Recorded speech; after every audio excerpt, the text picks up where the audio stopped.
Welcome to The Real and the Woo. I'm your host, Lauri Stern. Join me as I invite experts and friends to discuss a range of topics, from the factual and practical to the mystical and magical. Consider this your virtual happy hour filled with lively, authentic, and meaningful conversations meant to inform, inspire, and ignite your curiosity. Whether you are very real or super woo, this podcast is just for you.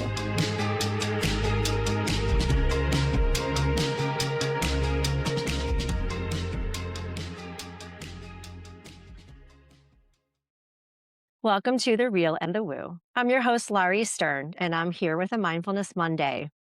And today I want to talk about worrying, right? We all worry. There's a lot to worry about. Seems like more and more and more to worry about these days lately.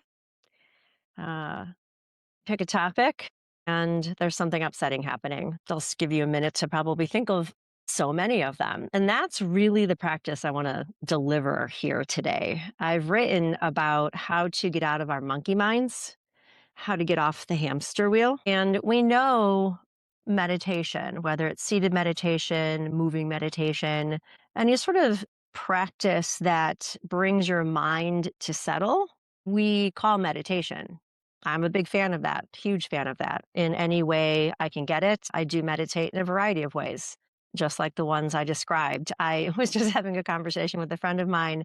I like to lay down when I meditate, and sometimes I'll end up sitting up, but I've been having some hip stuff lately, so sitting hasn't been so comfortable for a long period of time. And the point is, however you choose to calm and quiet your mind is a good idea. However, I would like to offer an intentional practice that I'm going to call the chaos meditation.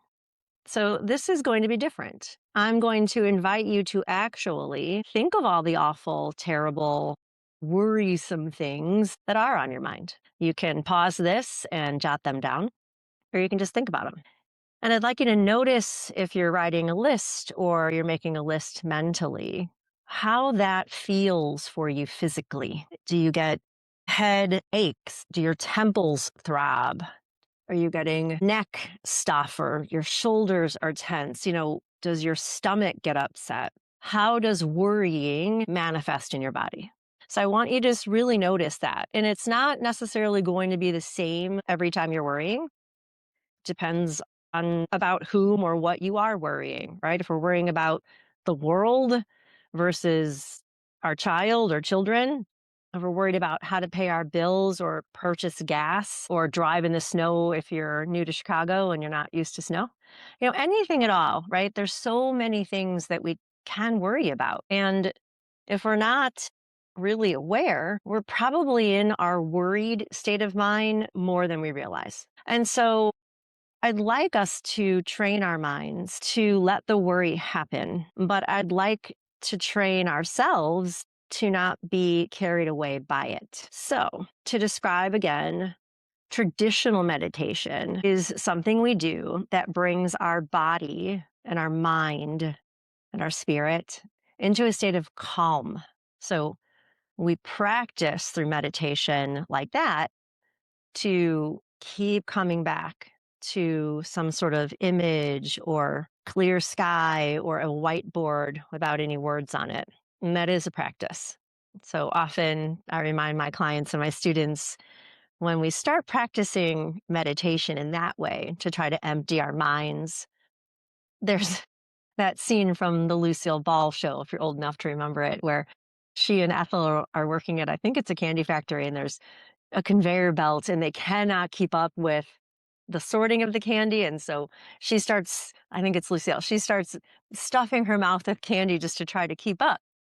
And initially, or even sometimes for regular practitioners, our minds feel like that conveyor belt. We just cannot make space between the thoughts that are coming. There's just thoughts coming. And that's when I describe that as hamster wheel. In yoga, that's what we describe as monkey mind.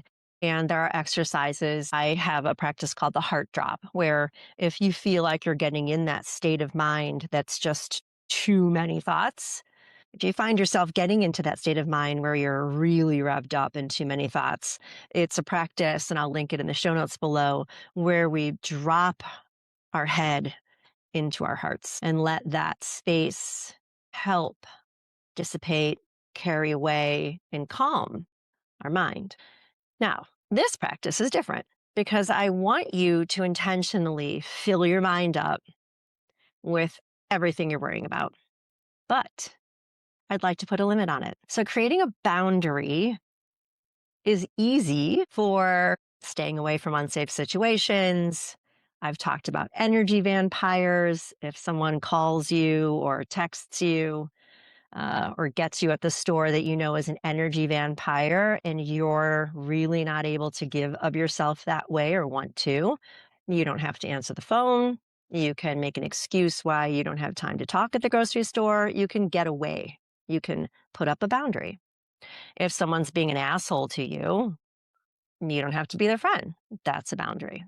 So, in that same way, dieting. Let's say you don't feel good when you eat cheese. So, you don't have cheese for several days in a row. That's a boundary. You're trying to make yourself feel better in some way by creating a limit. But we don't really think about that when we consider our worrisome thoughts. A lot of us wake up in the morning and the first thing we do is start to worry. And then it's breakfast, lunch, dinner. It is time with our friends, time with our children, whatever time we're spending anywhere. I would bet there's worrying happening. And again, how is that working for you? Are you feeling better for letting yourself worry constantly or primarily? I bet the answer is no. So today I want to offer scheduling a chaos meditation, which means notice your habits first. When do you tend to worry usually? Is it the morning? Any time of your day? Is it all day, every day, all the time? Only you can answer that. I'd like you, just like I do with the Joy on the Fives practice in my podcast and working with clients, to set a timer to build more joy by making room for joy. This is sort of that same practice in the opposite. I'd like you to schedule worry time. So for 5, 10, 15 minutes, let's say 3 times a day, if it's that big of a chunk.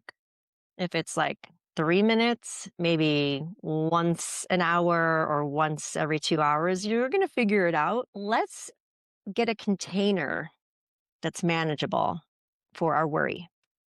Because if we're in a constant state of worry, anxiety, upset, fear, helplessness, that's not doing us any good for how we really want to function through our day as a joyful, capable, present human in any role we play. If you're a mom and you're constantly worrying about the state of the world while you're with your kids, or the state of the world we're leaving our kids, you're not really present while you're reading books to them, are you?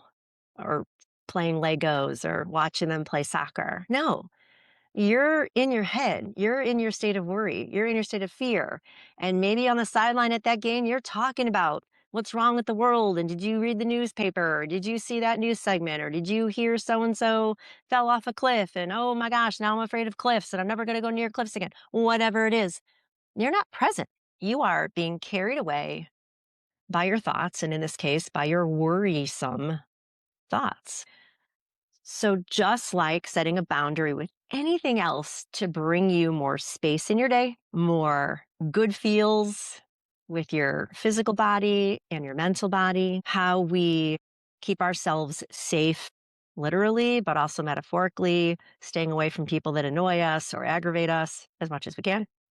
Let's make a schedule that is manageable and worry then. Seriously, make a schedule and stick to it for, let's just say, this week. Give yourself time to go down the crazy train and go on it. Buy a first class ticket on the fastest worry train you can get on, or pedal a bicycle of worry, or take a boat, take a trip, sit in and swirl in your own shit of worry. Go there, be there for that period of time.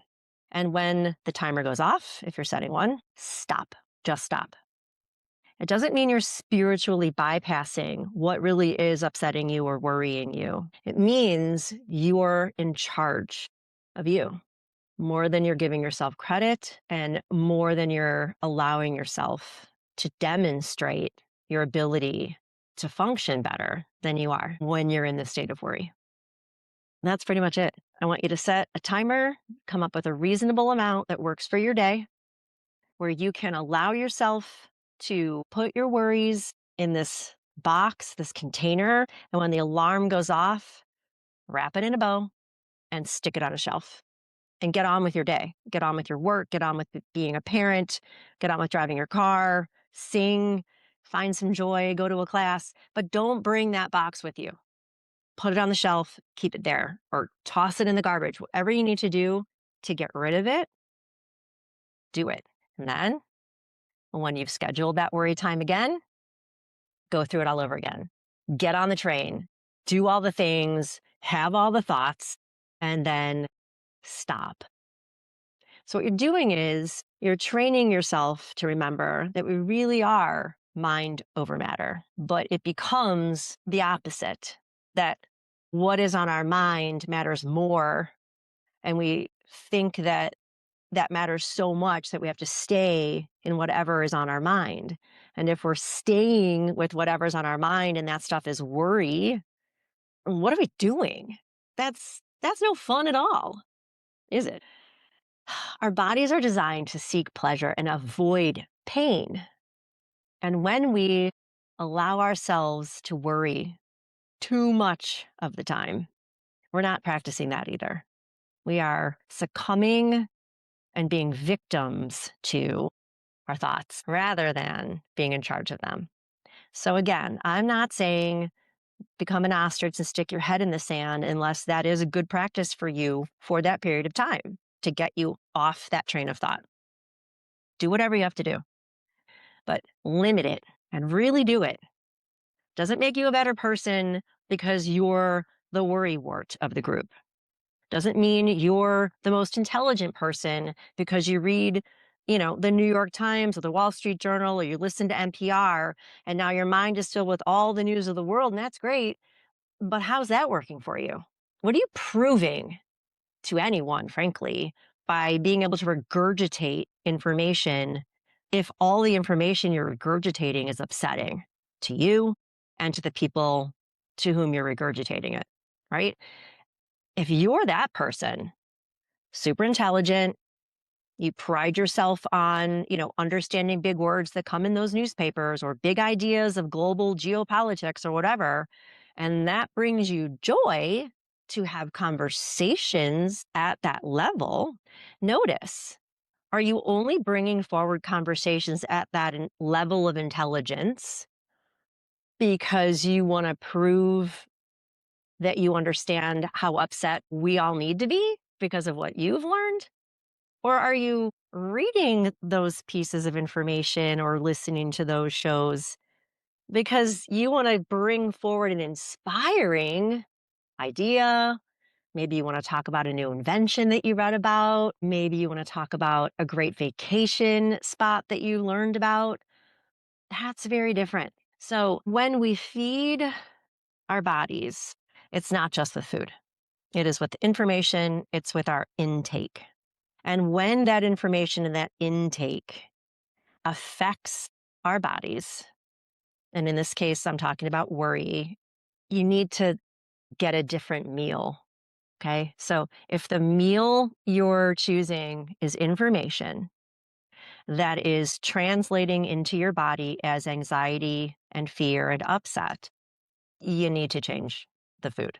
Okay. And again, it doesn't mean that you're not a smart person if you don't read news of the world, or if you're only picking up a newspaper this week, let's say, just this week, to find a nice story.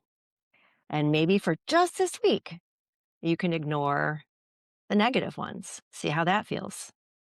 So, all the ways we're wired to believe smart people do or read or are able to explain X, Y, and Z mean that we are maybe inadvertently or purposefully getting sucked in to negativity and worry and drama more than we really want to or need to, for sure, because we're falsely believing that makes us smart people. I have a lot of different kinds of friends.